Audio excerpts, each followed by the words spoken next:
Ciao amici di Crazy Motor Life, benvenuti ad un nuovo appuntamento. Oggi parleremo del weekend di Austin. Tutto questo con un nostro ospite dopo la sigla.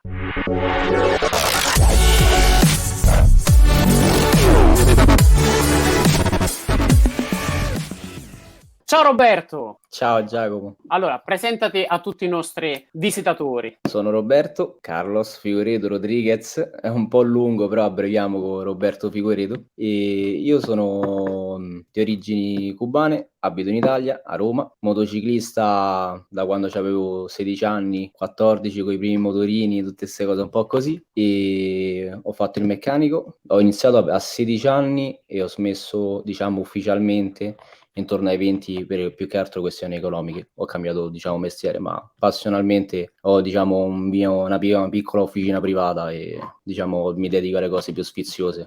Dove ti occupi di progetti tuoi personali, E ovviamente. come oggetti miei personali, ristrutturazioni di moto o comunque preparazione di moto da pista. Perché tu vai in pista, diciamo, sei un amatore veloce, cioè sei uno di quelli che il gas ce lo dà. Ci proviamo. Bene, hai visto e assistito a questo weekend di gare. Sì. Sprint race, devo dire, diversa rispetto a quelle che abbiamo visto all'inizio. Poi magari la domanda sorge spontanea, è perché hanno imparato i piloti a gestirla o perché manca il pilota più aggressivo della pista? Tu cosa ne pensi? Penserei che in questo caso no, in un'altra pista ti avrei detto pure di sì, ma in questo caso no perché penso che sarebbe stato sempre lì davanti, quindi diciamo grossi problemi, grosse rimonte magari non l'avrei viste, quindi magari è lui in quell'ambito che fa i danni, diciamo. Analizziamo un secondo la classifica. Primo Francesco Bagnaia, Alex Rins, Martin Espargarò, Binder, poi Bezzecchi, Marini e via via tutti gli altri. Io partirei da...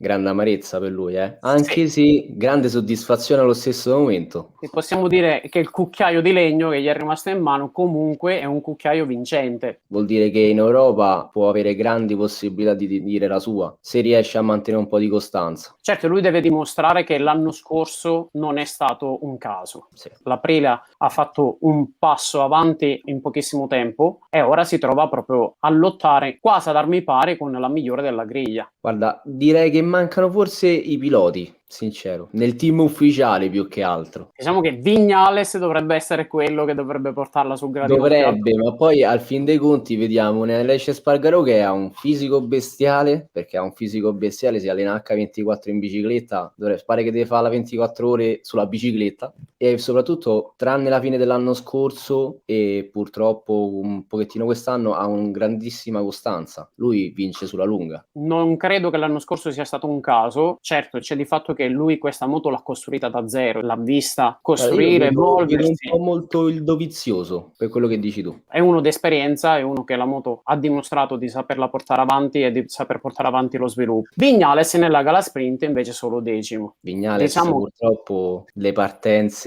Esatto, diciamo che se continua a partire così e a perdere 5-6 posizioni ad ogni partenza diventa dura. La ripresa televisiva dall'alto non ha lasciato un margine di immaginazione, di errore, cioè gli altri erano già partiti quando lui ancora era fermo. Ha avuto un altro semaforo, lui è partito con un altro verde, con un altro semaforo spento. Poi, chi invece partiva da davanti ed è finito dietro è stato il VR46 Team, il Money Team. Guarda, io penso di questo team nello specifico che stanno veramente raccogliendo tanto nel senso che comunque parliamo di Bezzecchi che alla fine è un grandissimo talento e da una parte c'è un Luca Marini che praticamente penso sia come caratteristiche per paragonarlo a qualcun altro è tipo un dovizioso, nel senso lui è molto capito, lui dice sempre la verità, preciso, dice cosa c'è, cosa non va e quando c'è la sua mancanza lui lo dice sempre. Abbiamo capito che Andrea Dovizioso è un pilota che stimi molto. Sì, perché lui ha riuscito a fare quello che altri non sono riusciti a fare, nel senso che molti valorizzano Stoner, a me penso il mio pilota preferito è Stoner, però Dovizioso è l'unico che veramente ci ha creduto nel progetto Ducati, l'ha portato avanti più di tutti. Ed è stato l'unico che è riuscito a battere Sì, il anzi Marquez più è forte stato della il vero antagonista di Marquez per il più forte sempre. Marquez della storia. Sì. A scontro diretto è stato quello che ne ha vinti di più. Posizione 3, uno che io paragono alle montagne russe. Passa da giri fantasmagorici,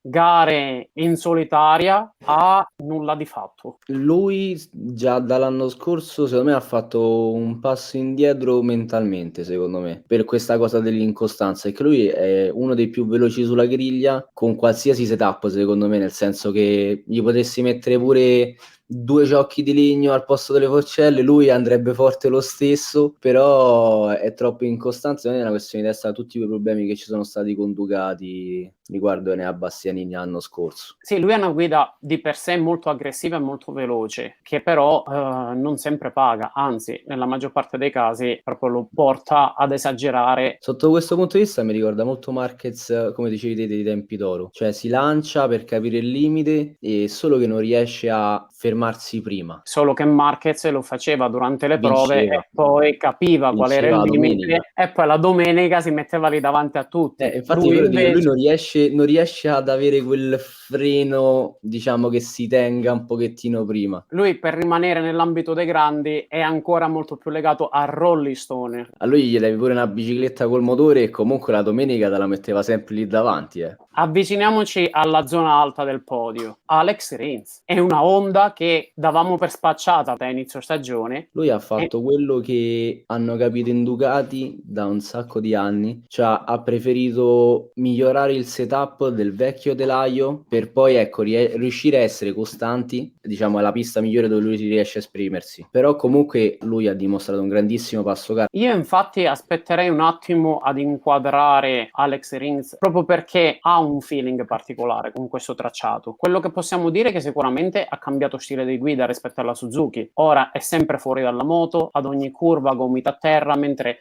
aveva una guida più elegante e meno appariscente quando guidava con la Secondo Suzuki. me quello dipende anche un po' più dalla configurazione della moto, più che dal suo stile di guida, nel senso che comunque lui come stile di guida ha sempre improntato comunque stile spagnolo, quindi molto caricato sull'avantreno, cerca di sollecitare il meno possibile le braccia, muove bene il busto e il corpo. Quanto esce dalla moto secondo me è più dovuto dalla moto magari che è un po' più fine rispetto al Suzukone che 4 cilindri in linea, ovviamente ha più ingombro. Passiamo al numero 1. Lui ha preso proprio, come dicono tutti quanti, ma poi la verità si vede tantissimo da fuori, lui rispetto agli anni scorsi aveva un po' tipo un po' più di timidezza, diciamo, ad andare lì per lì davanti, diciamo. Invece lui mette davanti, fa il suo passo, non importa niente di nessuno e lui se la giostra proprio. E io credo che il numero 1 gli ha dato una consapevolezza di se stesso ben diversa. È un altro Pecco Bagnaia rispetto a quello che abbiamo visto l'anno scorso. È molto determinato, molto tranquillo, molto sicuro. Certo, poi ci sono stati degli errori che ti lasciano un pochettino sia l'amaro in bocca che il dubbio, però per me rimane il pilota che sa portare al limite il pacchetto Ducati. Come dici te, col numero 1 ha preso proprio consapevolezza, non ha più quella timidezza, sai, pure nelle interviste lui è sempre dolce, comunque un ragazzo tranquillo, tutto quanto, però lo vedi proprio che prima magari era molto più incerto, adesso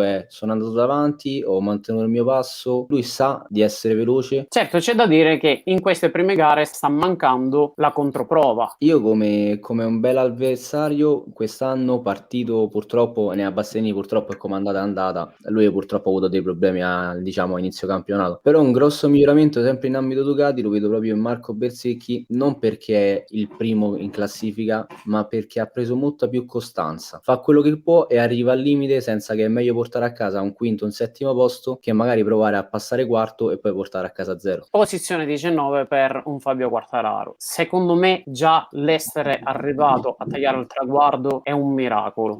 Non è che ha provato a guidare la moto al limite, lo oltrepassava di continuo quel limite. La Yamaha è molto indietro, è il pacchetto peggiore della griglia di partenza. Forse pure peggiore di Honda. La Yamaha ha sempre avuto come punto di forza il telaio e la maneggevolezza con la velocità di percorrenza in curva. Però le altre case non è che sono rimaste ferme a guardare, hanno colmato questo gap e hanno allargato il gap che invece ha sempre avuto Yamaha per quanto riguarda la potenza del motore. Quindi oggi si trovano a lottare ad armi pari dove erano invece più forti e ad essere battuti costantemente per quanto riguarda la velocità e l'accelerazione. Secondo me però sul motore non è propriamente esatto, perché mi ricordo già come Valentino Rossi nel 2016-2017 evidenziava che Yamaha sta iniziando ad avere delle carenze nel grip, non tanto nel motore, perché la cosa bestiale di Yamaha è sempre stato un grandissimo grip a posteriore che ti permetteva di andare di grandissimo passo e soprattutto anche in mancanza di motore di uscire talmente tanto forte da poter o recuperare o non farti prendere. Sì, diciamo che è il motivo per il quale Dovizioso ha concluso prima la sua esperienza a Yamaha. Non Però riesce a scaricare a terra i cavalli e a far fare strada alla moto. E mentre Fabio Quartararo diceva che era contento della moto e tutto il resto,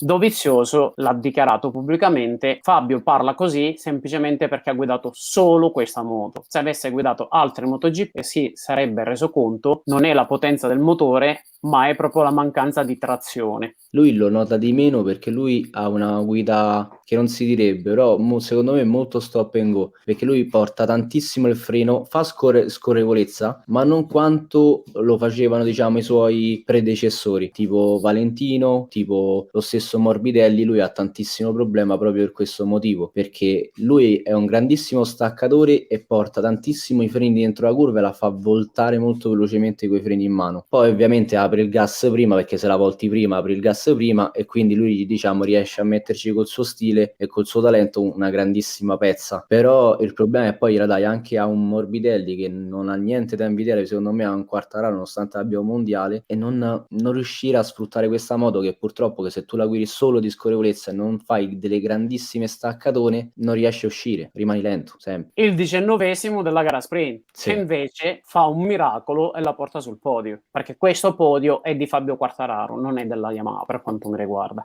Soprattutto in questa pista, poi soprattutto. Lui ha sempre dimostrato che se riesce a partire davanti la Yamaha riesce a combattere anche lì nelle posizioni di testa. Questo infatti è sempre quello che intendevo prima parlando della Yamaha, che lui deve portare tanto i freni dentro la curva, mentre gli altri magari staccano o poco dopo o poco prima, però staccano e poi lasciano. Continuiamo con la gara. Vignales. Grandissimo passo. Una rimonta straordinaria. Comunque l'Aprilia mantiene la quarta posizione, o con un pilota o con l'altro, O con l'altro. si La piazza mette sempre sempre lì davanti. si piazza sempre proprio ai piedi del podio, a ridosso del podio. La partenza, un disastro come al solito, ma un passo allucinante. Devo dire, un Vignales molto bello da vedere. La guida veramente bene, ce l'ha in mano. Vignales è ritrovato. Deve acquistare quella costanza che gli è sempre mancata però nel tempo. Quindi Sì. la troverà grazie ad Aprilia? E quello è il grosso punto di domanda. Lo speriamo tutti, perché comunque è un pilota che pure lui è uno di quelli che negli anni passati ha avuto sempre un grandissimo talento e nonostante tutto però non è mai riuscito a dimostrare comunque quello che valeva. Da sottolineare in Aprilia la quinta posizione di Miguel Oliveira, Sì. appena rientrato dopo l'incidente di Portimao.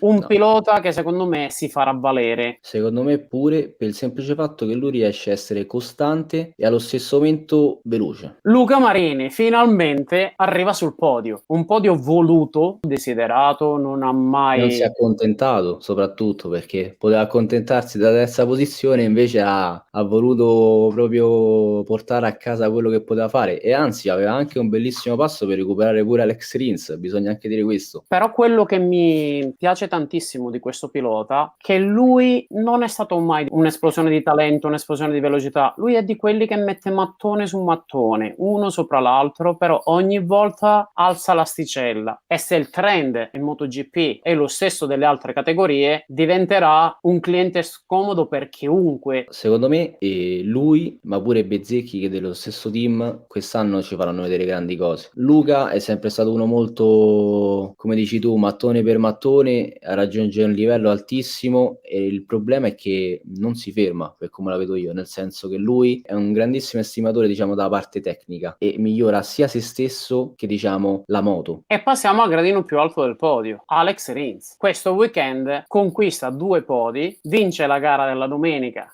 sul secondo gradino del podio il sabato con la sprint race e riporta alla vittoria la Honda, una Honda che all'inizio davamo quasi per finita. A Jerez secondo me vedremo grandi cose, perché pure lui comunque a Jerez è sempre andato comunque discretamente. Comunque Alex Rins va forte un po' ovunque in verità, perché comunque pure lui, solo che con Suzuki aveva il piccolo problema che pure lui era uno di quelli molto incostanti, diciamo. Però qui il problema è che c'è la pista che si adatta bene alla moto, la moto che si adatta bene al pilota che è riuscito a sfruttarla col telaio vecchio, è un buon setup. La vittoria di Alex Rins porta ad un'altra riflessione, che è quella dei team privati sui team factory. Qui però bisognerebbe fare un piccolo appunto su moto ufficiale, moto non ufficiale. La moto ufficiale era un pianeta a parte, la moto clienti magari era sempre qualcosina di meno di motore, sempre qualcosina di meno di ciclistica, una forcella diversa, un forcellone diverso, un'aerodinamica diversa. E tutto questo comunque è anche merito, a parte vabbè, di Ducati, che comunque praticamente ha rifornito tutta la griglia, e anche merito soprattutto degli altri team, che comunque vuol dire che c'è un livello altissimo dal punto di vista di tecnici e di meccanici, a parte che di piloti. Diciamo che il lavoro che ha introdotto Ducati per quanto riguarda lo scambio di dati sta portando i team clienti ad un livello che non si era mai visto in MotoGP. Infatti, davanti a tutti, a dominare la classifica, vediamo Marco Bezzecchi del team Money VR46. Certo, siamo solo al terzo episodio di questa lunga stagione, ma se chi ben inizia a metà dell'opera. Bisogna pure dire che comunque fanno una moto già chilometrata, nello specifico proprio il team Moni, nel senso comunque una moto che già si hanno vari setup, comunque riguardante che è comunque la moto dell'anno scorso. Invece magari il problema, come avverte che ha detto in Argentina Pecco, è normale se tu non hai il compagno di squadra, nonostante tu condividi i tuoi dati con il team Pramac, che comunque hanno sempre loro moto ufficiali, però parliamo di un Jorge Martin che comunque non mi dà l'impressione di essere un grandissimo personaggio per mettere a posto i setup, e uno Zarco che mette tantissimo a posto i setup, visto che comunque più volte detto da Ligna che lo usa come collaudatore in gara. Per me ci sono due foto che ho trovato su internet che raccontano proprio quello che passa nella mente di un pilota. A sentire Pecco dopo le dichiarazioni, cioè, il fatto che non si spiega il perché sia caduto sembra un po' assurdo da un pilota che ha vinto un mondiale, però si trova spesso e volentieri a guardarla dal muretto. Ricordiamo, guardo i miei appunti perché non vorrei sbagliarmi, ma su 3 weekend di gara lui ha 2-0 nelle gare importanti, in quelle in cui raccoglie più punti in assoluto. Portimao, dove ha dimostrato che il numero 1 sulla carena non ce l'ha per caso, vincendo entrambe le gare. Argentina ha fatto un sesto posto in gara sprint, si trova in seconda posizione, sapeva di non poter raggiungere Bezzecchi, si è sdraiato a terra, però si è assunto l'errore, e qui ad Austin in Texas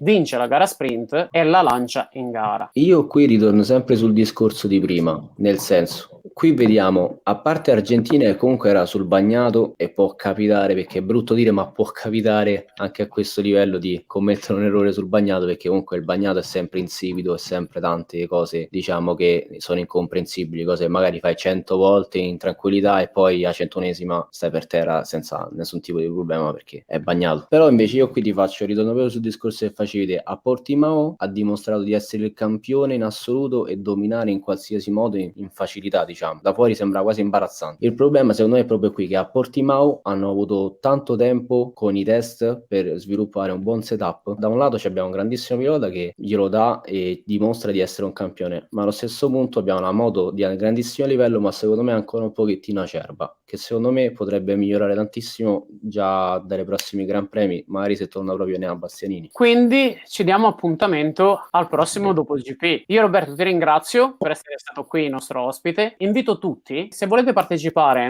ai nostri dopogara, basta scrivere alla mail e vi contatteremo direttamente dalla redazione per prendere un appuntamento, spiegarvi come funziona e poi nel caso farvi partecipare alle nostre trasmissioni. Scrivete nei commenti se volete che queste trasmissioni iniziamo a farle live, in modo da poter interagire, dove voi ci scrivete con i vostri commenti e noi cerchiamo di rispondere a quello che ci dite. Un saluto grande ad Alex Sgroi, e tastino rosso, basta schiacciare iscriviti, è gratuito, non si paga niente e vi arrivano tutte le notifiche, vi arriva tutto e siete sempre a conoscenza di tutto quello che facciamo, anche perché stanno arrivando delle cose molto particolari. Ci sarà un progetto che sarà per la prima volta presentato su YouTube Italia e poi una bellissima intervista che abbiamo fatto con Edoardo Licciardello, ex giornalista di Moto.it, che oggi invece si trova a lavorare per Ducati, ma la vedrete prossimamente sul canale. Ciao Roberto e alla prossima! Ciao Giacomo!